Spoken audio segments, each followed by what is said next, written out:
Evelyn Price walked into that boardroom with 6 months of pregnancy and a resignation letter already waiting on the table in front of her. Not because she had failed, not because she had done anything wrong, but because the man sitting at the head of the table, the man who had once called her his partner, had spent months and millions of dollars making sure she would never hold the reins of the company she had built with her own hands again. She signed, because in that moment, she believed she was completely alone. But in the hallway of the 14th floor of the Nexum Corp Tower that same afternoon, a man stood waiting to pick up his daughter. A man who had no idea he was about to change everything. 9 years before that morning, Evelyn Price had nothing except a handwritten business plan and a stubbornness that no one who knew her could fully explain. She was 25 years old. Her bank account was overdrawn. Her apartment had no dining table, so she worked on the kitchen counter with a laptop that took 4 minutes to boot up. She did not come from money. She did not come from connections. She came from the kind of quiet, grinding ambition that does not announce itself, it simply refuses to stop. The plan she wrote was for a healthcare technology platform she called Nexum Corp. The idea was precise and specific, a centralized data infrastructure that allowed mid-sized hospital networks to share patient information across departments in real time, cutting down on duplicate testing, misdiagnoses, and the kind of administrative confusion that cost both money and lives. It was not a flashy concept. It was a deeply useful one. Jason Merrill found her through a mutual contact at a university pitch event. He was 51 years old, silver-haired, the kind of man who wore his wealth like a well-tailored coat, present but never ostentatious. He read the business plan overnight. He called her the next morning. He told her he invested in people, not in ideas. He said he saw something in her that most investors never looked for: the discipline to build slowly and the courage to think large at the same time.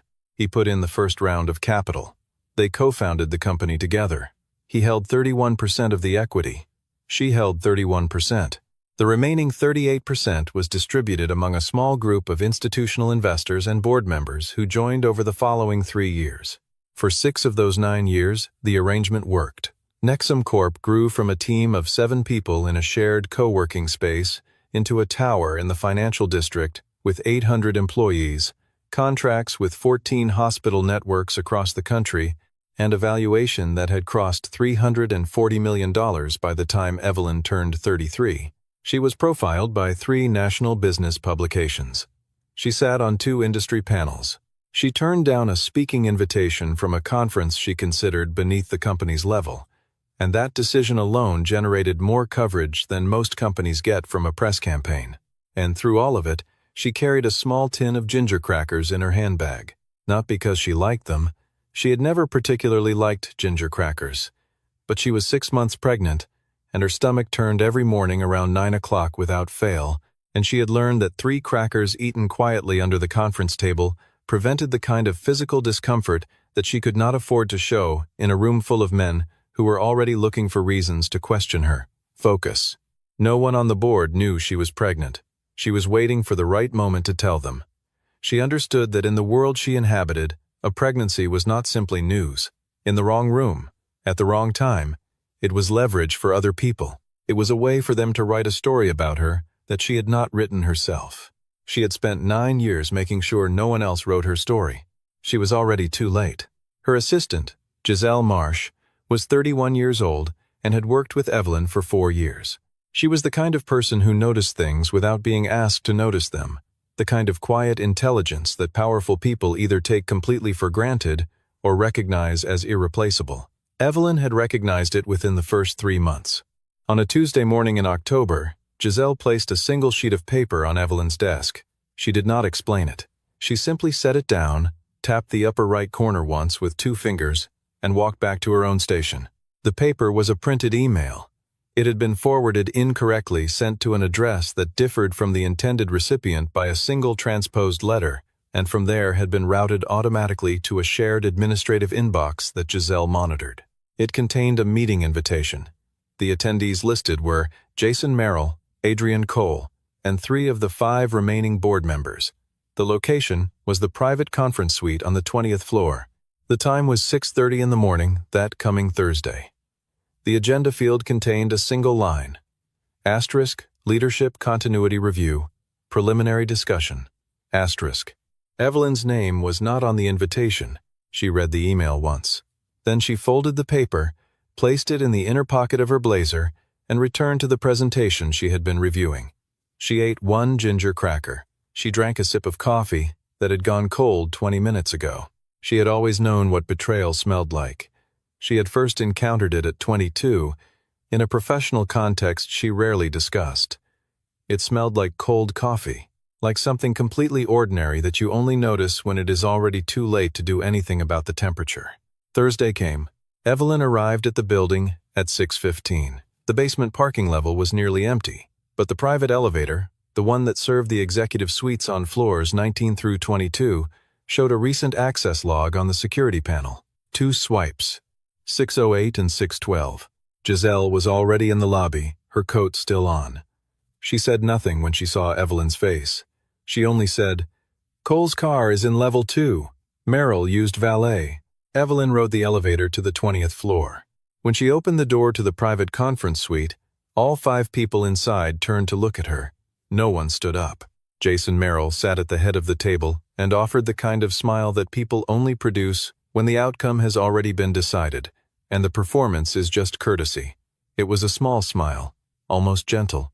On the table in front of each seat was a copy of a document bound in dark blue, 47 pages. The cover read in capital letters, Asterisk, Executive, Performance, Review Transition Period, Asterisk. Adrian Cole, the company's chief financial officer, 44 years old, with the particular brand of competence that made him excellent at executing other people's visions, and the particular vanity that made him loyal to whoever's vision was most advantageous, slid a copy across the table, toward Evelyn, without a word. She sat down. She opened it. The document was meticulous. It was the kind of meticulous that takes months to prepare, which told her something important about the timeline. Financial figures had been adjusted selectively, not wildly falsified, but nudged in specific directions to create a cumulative picture of underperformance. Internal emails had been excerpted with their context stripped. Meeting minutes had been reframed. Every individual piece was defensible.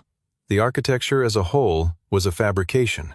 The conclusion, on page 44, read, Asterisk, the current Chief Executive Officer is experiencing health circumstances that present material risk to sustained operational leadership. In the long-term interest of the organization, the board recommends a temporary transfer of executive authority pending further evaluation. Asterisk, health circumstances. That was the phrase they had chosen. Not pregnancy, not maternity, health circumstances. Precise enough to suggest impairment. Vague enough to deny intent. She closed the report. She placed both hands flat on the cover. "I'll need time to review this with legal counsel," she said. Jason shook his head. Not impatiently. Almost regretfully. He drew a single sheet of paper from the folder in front of him and placed it on the table between them. It was a termination agreement. 1 page. The language was clean and final. "Evelyn," he said, "we've thought about this carefully. If you cooperate, your equity stake will be purchased at fair market value. You'll be protected. You'll be comfortable." He paused. "If you don't, the financial review process will take months. The press will find it eventually, and you'll be giving birth while under investigation." It was the first time anyone in that room had mentioned the child. The room was silent, except for the ventilation system. She thought about the folder with the 47 pages. She thought about the 3 lawyers she had not yet called. She thought about the forwarded email, still folded in the inside pocket of the blazer she had worn on Tuesday. Her hands were not entirely still, not from fear. The baby had moved a distinct, firm pressure against her ribs. It had happened precisely then, as if the timing were intentional. She picked up the pen. She signed. Giselle was standing at the far end of the hallway when Evelyn came out. She took one look at Evelyn's face and understood everything. Her eyes reddened immediately. Evelyn said, "Get my coat." She did not cry. It was not that she was too strong to cry. It was that tears need a safe place to fall, and in that hallway, under those fluorescent lights, with the sound of 5 men in a boardroom, behind her already moving on to the next item on the agenda. That place did not yet exist. 3 weeks passed. Evelyn's apartment was large, and she was in it alone most of the time. Her work laptop was gone, returned as part of the agreement. Her corporate phone number had been deactivated. The company laptop she had used at home was technically still hers, but the access credentials had expired the morning after she signed. She contacted 3 attorneys in the first week. The first 2 declined before she finished explaining the situation. Nexum Corp was a client of both firms. The third listened to the full account and then told her plainly, "They've prepared this too carefully. What you have right now is a narrative. What you need is original evidence data that hasn't passed through their hands." She had the ginger crackers. She still ate them, though there was no boardroom table to sit beneath anymore. The financial press covered her departure in a single sentence on a Thursday afternoon. Nexum Corp CEO Evelyn Price has stepped down from her role, citing personal health reasons. Chief Financial Officer Adrian Cole will oversee operations on an interim basis. The company's stock rose 4%. Jason Merrill gave a brief statement to a Financial Wire service. He called Evelyn a remarkable founder. He said the company would honor her legacy. Legacy, as though she had died. She read the word on her phone screen 3 times. Then she set the phone face down on the kitchen counter and sat very still for approximately 4 minutes, which was roughly how long it took the specific variety of rage she was experiencing to settle into something cold and useful. Giselle came on a Sunday afternoon, unannounced, with a paper bag of bread and soup and a small flash drive she had been carrying in her coat pocket for 6 days. She had been copying things quietly for 3 months before the board meeting. Not dramatically, not with a plan. The way that someone who has worked alongside a person long enough to understand the patterns will sometimes notice, without being able to articulate exactly why, that something is moving in the wrong direction, and will quietly keep a record, the way careful people do. The drive contained 4 months of internal emails, correspondence between Jason and Adrian, scheduling anomalies, one exchange that appeared benign until you read it in the context of the others, at which point it read like a rehearsal. It was not enough. Emails demonstrated intent. They did not prove financial manipulation. They could not, on their own, undo the falsified numbers. You need someone who reads balance sheets the way detectives read crime scenes, Giselle said. Not a lawyer, a forensic auditor. Evelyn sat with that for a moment. That night, after Giselle had gone, she lay in the dark with her hands resting on the curve of her stomach and thought about the word legacy. She thought about the 47-page document. She thought about the phrase health circumstances. She thought about the fact that somewhere inside those servers, inside those adjusted quarterly reports, there were original numbers, and original numbers do not disappear.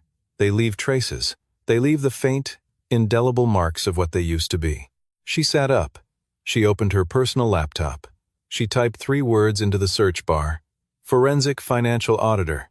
The first result that carried both professional credentials and independent status was a firm called Shaw & Associates. The description read, Independent Forensic Accounting and Financial Litigation Support. Specializations include equity fraud, falsified board documentation, and minority shareholder disputes. The rating was 4.9 out of 5. 22 verified reviews. She stared at the screen for a long moment. Then she clicked, and she began to write. Dominic Shaw was 35 years old and ran his practice from the 3rd floor of an office building that had no large signage and no reception lobby worth mentioning. The space suited him. He was not building a brand. He was building a record, case by case, number by number, the long, slow accumulation of work done correctly. On a Tuesday afternoon, he sat behind a desk flanked by 6 monitors, each running a different spreadsheet or database query, surrounded by 3 coffee cups in 3 different stages of cooling. He had not eaten lunch. He was aware of this the way a person is aware of a sound in another room present, noted, not yet addressed. His assistant knocked at 3 o'clock exactly and said, "It's 3, Mr. Shaw." He looked up from the screen. He stood up without hesitation, without asking for 5 more minutes, without the ritual negotiation that most people perform when something interrupts their concentration. He shut down 2 of the 6 monitors, picked up his jacket from the back of the chair, and was at the door in under 45 seconds. His assistant had worked with him for 3 years. In that time, she had never once seen him ask for more time at 3 o'clock. Whatever was happening on those screens, whatever number he was chasing at 3 o'clock, the number waited. Everything else waited. The school was 12 minutes from the office by the route he always took. He arrived 5 minutes early, which was also always the case. Arya Shaw was 7 years old. She wore her hair in 2 small pigtails that were never quite symmetrical, carried a backpack that was at least a third of her total body weight, and was reliably the last student out of her classroom because she inevitably had one more question for the teacher before she considered the school day complete. She came through the double doors holding a sheet of construction paper in both hands, protecting it with the gravity of someone transporting a document of consequence. "Bah," she said, and then caught herself, because her father had been gently reminding her for 2 years that outside the house she could use the word dad if she wanted to, though he never insisted dad. "I drew us. This is you working. I gave you a lot of papers because you always have a lot of papers." He took the drawing and looked at it. The figure representing him had hair that stood nearly vertical and was holding a single sheet of paper that was almost as large as the figure itself. The figure, representing Arya, stood next to it, slightly shorter, with what appeared to be a very large smile. He folded it carefully and placed it in the breast pocket of his jacket. There were 23 drawings in that pocket by the time autumn arrived. He never left them at the office. On the drive home, Arya fell asleep somewhere around the second traffic light, her cheek pressed against the window. Dominic drove in the quiet. His wife, Claire, had died 5 years ago. A car accident on a Wednesday morning in February, the kind of event that arrives with no warning and no language adequate to its aftermath. Arya had been 2 years old. She did not remember her mother in any concrete way, though she sometimes said things that suggested she had absorbed some essential shape of her. A warmth, a way of asking questions that assumed the world would answer.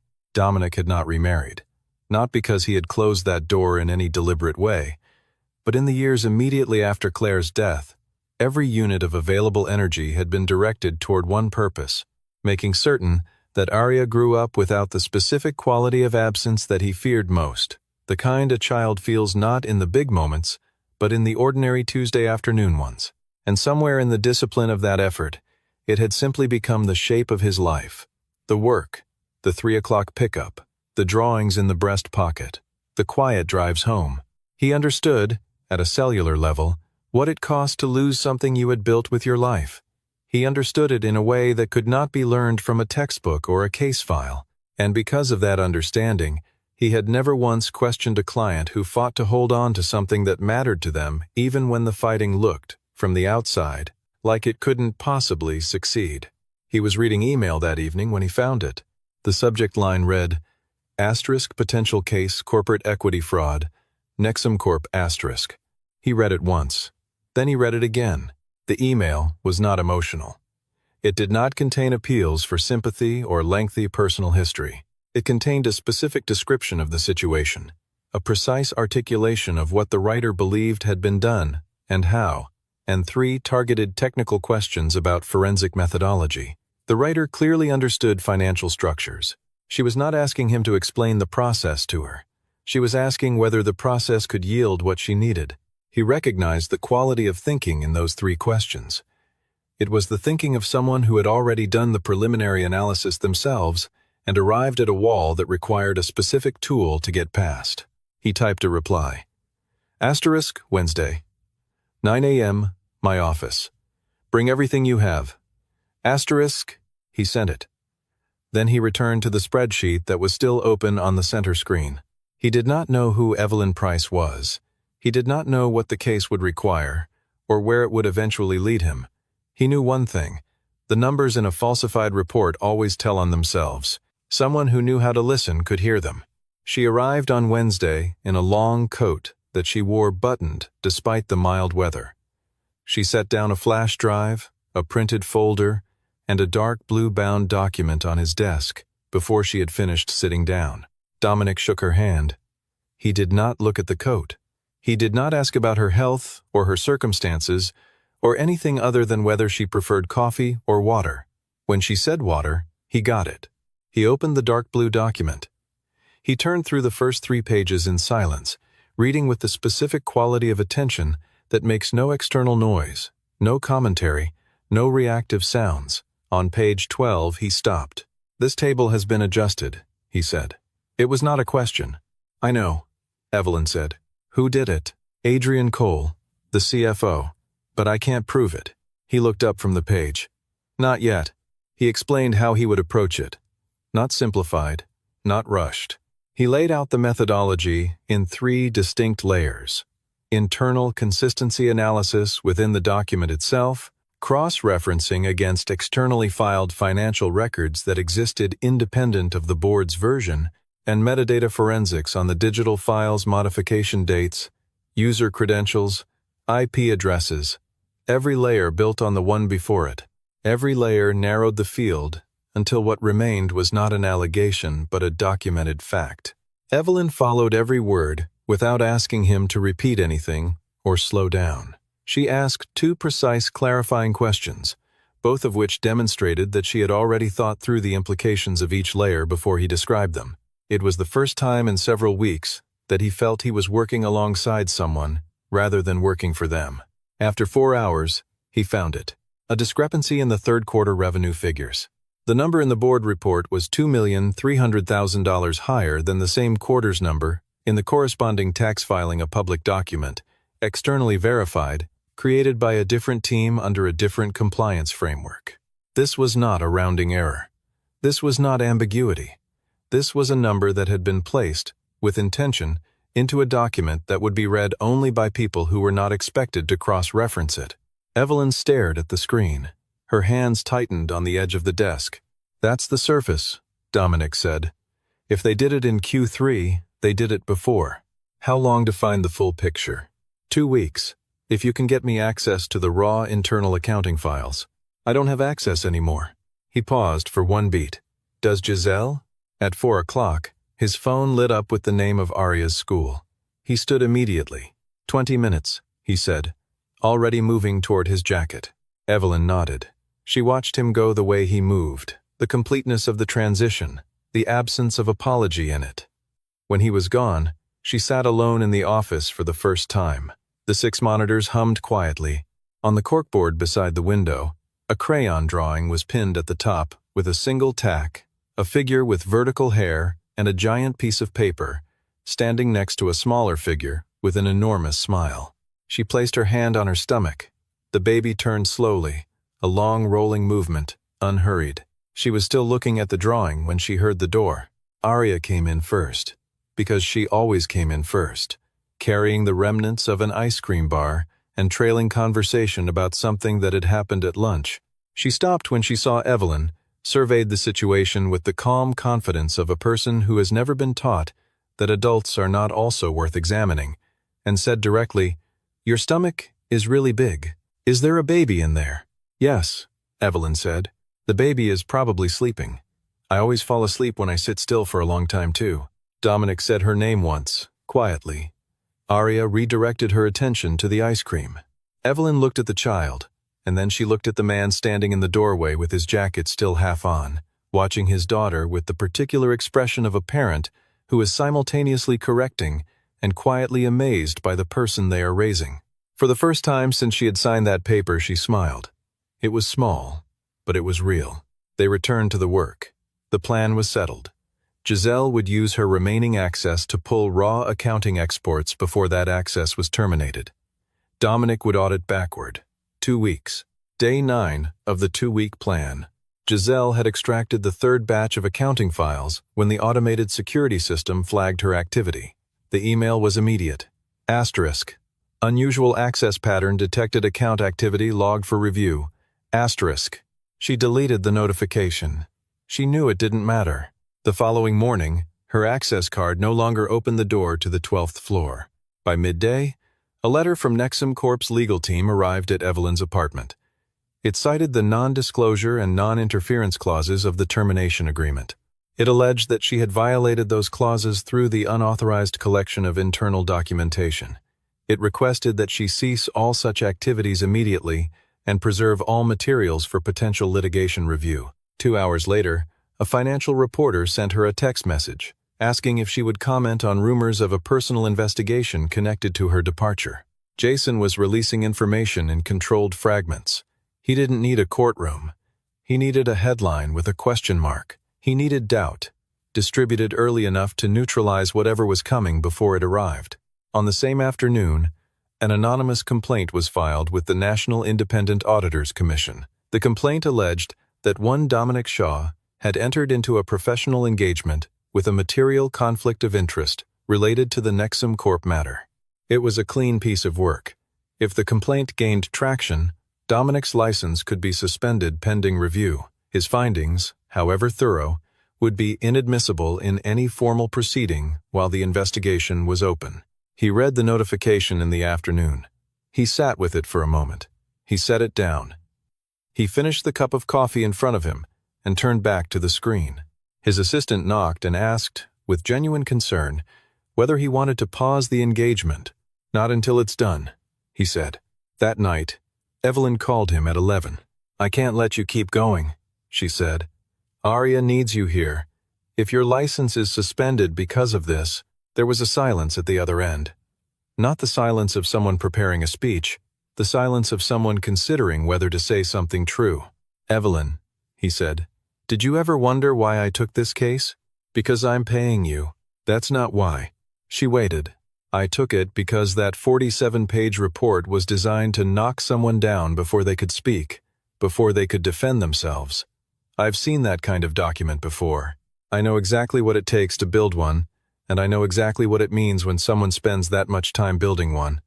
His voice was level and plain. "I'm good at this, and I'm not going to stop because someone filed a complaint they knew wouldn't hold." She did not respond immediately. "Get some sleep," he said. "There's still work tomorrow." The next morning, Dominic made Aria's breakfast and helped her find the shoe that had somehow ended up under the couch. He was tying the second shoelace when she looked at him directly and said, "Are you happy today, Dad?" "Yes," he said. She studied his face with the unsettling accuracy that 7-year-olds sometimes display. "Your eyes don't look happy." He sat back on his heels and looked at his daughter. There was a long moment in which he considered various versions of what a parent is supposed to say in that situation. Then he said, "I'm doing something hard right now, but I know it's the right thing to do." Aria thought about this with visible seriousness. "Then just keep doing it," she said, and went to get her backpack. He stayed crouched by the couch for another second, alone in the kitchen. He thought, that is exactly right. That is the entire answer. Day 13, 2 a.m. Dominic called Evelyn. "I have it," he said. 6 quarters of adjusted financial data, not 1 or 2 6 consecutive reporting periods, each containing the same category of manipulation, executed by the same method, at the same stage of the reporting cycle. The modifications were applied to revenue recognition figures in a way that produced an inflated picture of operating performance. The cumulative false surplus, stacked across those 6 quarters, amounted to $11,400,000. Adrian Cole's digital fingerprints were on every file, not in a figurative sense. Literally, username, timestamp, and IP address in the metadata of each modified document, all resolving to the CFO's office terminal between the hours of 11 at night and 2 in the morning. Always the night before those reports were distributed to the board. And then there was the email chain, encrypted, stored on a backup server that had not been wiped because no one had thought to wipe it, perhaps because no one had expected anyone to look there. Dominic had looked there. He always looked everywhere. The chain showed a series of approvals, not explicit instructions, not a written order that said, "Times falsify these numbers." Asterisk. It was more surgical than that. Forwarded summaries, responses that consisted only of a single word or a brief affirmation sent from an IP address registered to a private office. The private office of Jason Merrill. And the final piece. A public filing from 3 years prior, showing that Jason Merrill held a 12% equity stake in Crestford Group, the company that had proposed the merger Evelyn had rejected.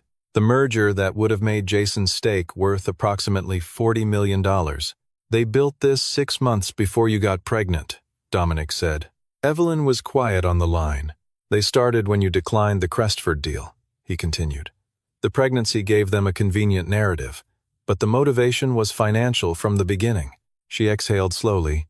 Jason wanted that merger. Jason stood to make $40 million from that merger. You were the obstacle. Another silence. The annual shareholder meeting is in 36 hours, she said. I know. She still owned 31% of the company's equity. The termination agreement had purchased her executive title, her access, her voice inside the building, but it had not touched her shares. Under the corporate charter's Section 14, Paragraph 3, any shareholder holding more than 25% of issued stock could submit a motion for inclusion in the annual meeting agenda, provided the submission was received no less than 48 hours before the scheduled meeting time. She had submitted the motion 36 hours earlier. The plan: appear at the annual shareholder meeting as the company's largest individual shareholder. Request the floor. Present the forensic audit report. Move to invalidate the board resolution that had transferred executive authority. Move to initiate an independent investigation into the adjusted financial records. The risk: Jason would attempt to block the proceedings through procedural objections. The press would be in the hallway, and Evelyn would be standing in front of a boardroom, 8 months pregnant, without an official title, facing a man who had spent most of a year preparing for this exact scenario. Dominic asked if she could do it. She said, I built that company from nothing. I can do this. Thursday morning, 8:45. Evelyn stood on the sidewalk outside the Nexum Corp Tower. The building was glass and steel, and it caught the morning light in a way that made it look almost neutral, as though it had no memory, no loyalty, no record of the woman who had chosen its address and signed its lease and named it. Giselle stood on her left. Dominic stood one step behind, and to her right exactly one step. That was the right distance. He understood instinctively that this was her moment, and his role was to carry what she needed, not to lead. Are you okay? Giselle asked quietly. Ask me later, Evelyn said. She walked through the doors. The 22nd floor conference suite held approximately 200 people. Institutional investors, board members, analysts. 2 financial journalists who had been granted access as press observers. The air was the specific kind of controlled and recirculated that large formal rooms always produce temperature managed, slightly too cool, with no outside sounds. Jason Merrill sat at the head of the presiding table. He saw her the moment she walked in. His expression moved through something 1 second, a fraction before it resettled into composure. He had prepared for many outcomes. He had clearly not fully prepared for this one.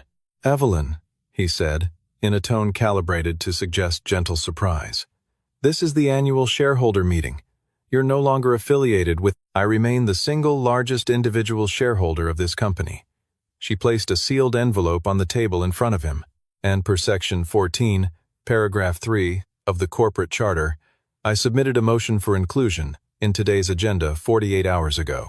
The motion was received and timestamped by the corporate secretary's office at 9:17 2 mornings ago. I have the confirmation.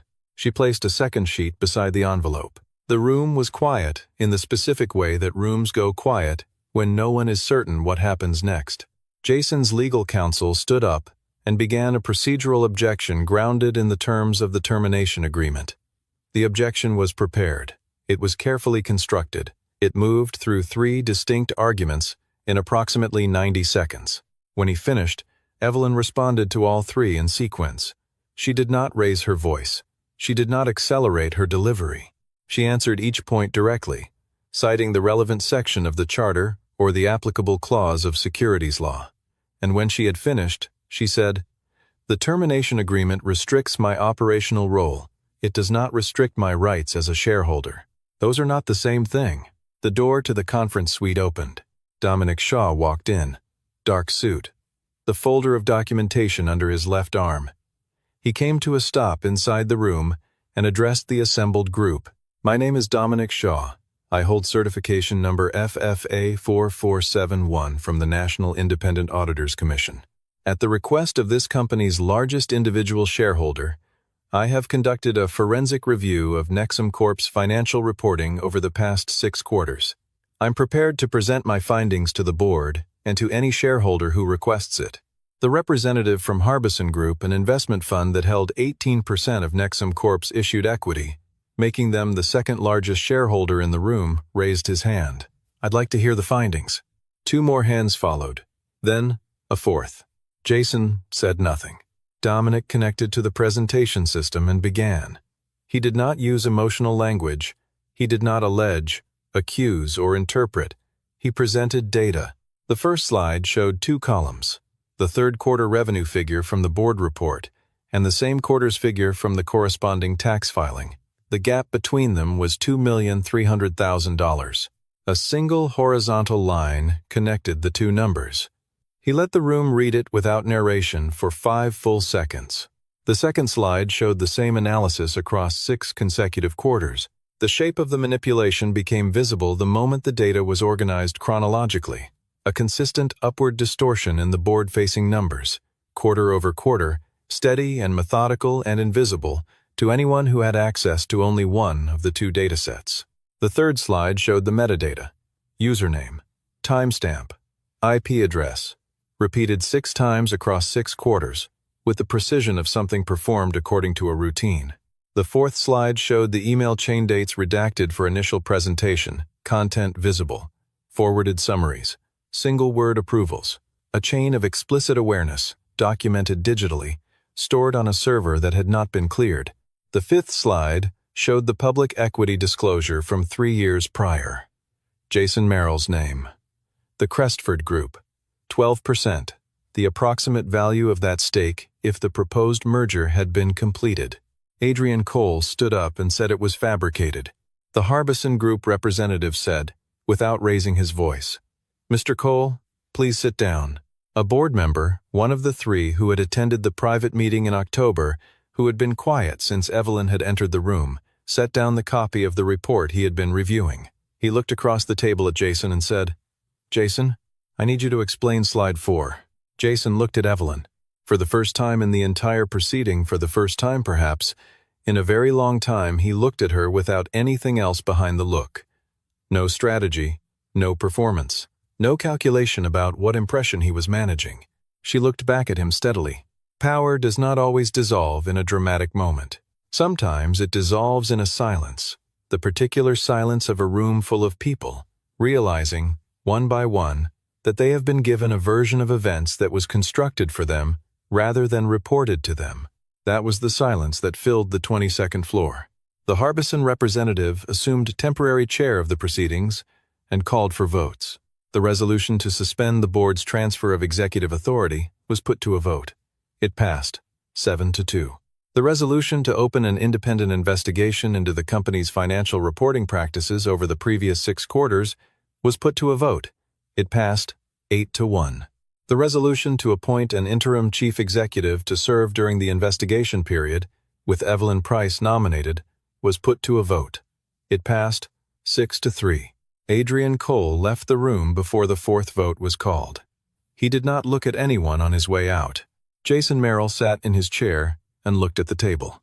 The room fractured into motion lawyers and investors and advisors moving toward each other in clusters, voices overlapping, phones appearing from jacket pockets.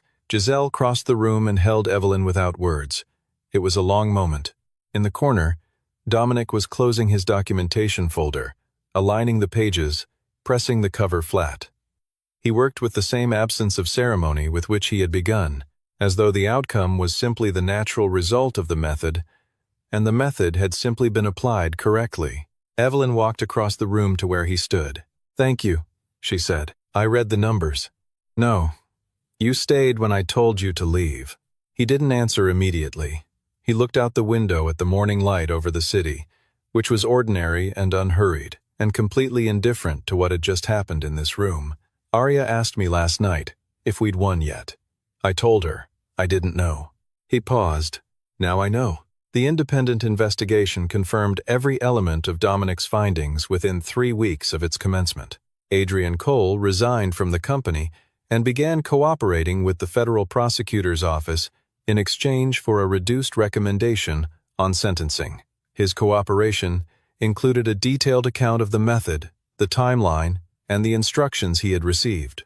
Jason Merrill resigned from the board of directors. The Securities and Exchange Commission opened a formal inquiry into insider trading related to his Crestford Group holdings and the timing of the decisions made in his capacity as a Nexum Corp board member. The complaint filed against Dominic's professional license was reviewed and dismissed. The commission noted in its finding that the complaint contained no substantiated allegation and appeared to have been filed without factual basis. A national business publication ran a cover story on the case. The headline was straightforward and correct. Giselle was formally appointed as Director of Executive Operations. She had already been doing most of that work without the title. On her first day back in the building as interim chief executive, Evelyn rode the elevator to the 20th floor. The hallway was the same hallway, the same lighting, the same carpeting, the same particular hum of the building's systems moving air through its structure. She had walked this hallway more than 1,000 times. She knew the exact spot near the second set of doors where the carpet had a slight rise from where it had been repaired the previous spring. The team was there. Not everyone, not the entire 800, but the people from her floor, from adjacent floors, gathered in the corridor when word reached them that she had arrived. They did not applaud. They did not call out. They stood, which was different.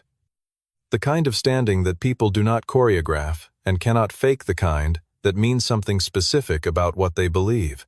She walked past them and went directly to her office. She sat down. She opened her laptop.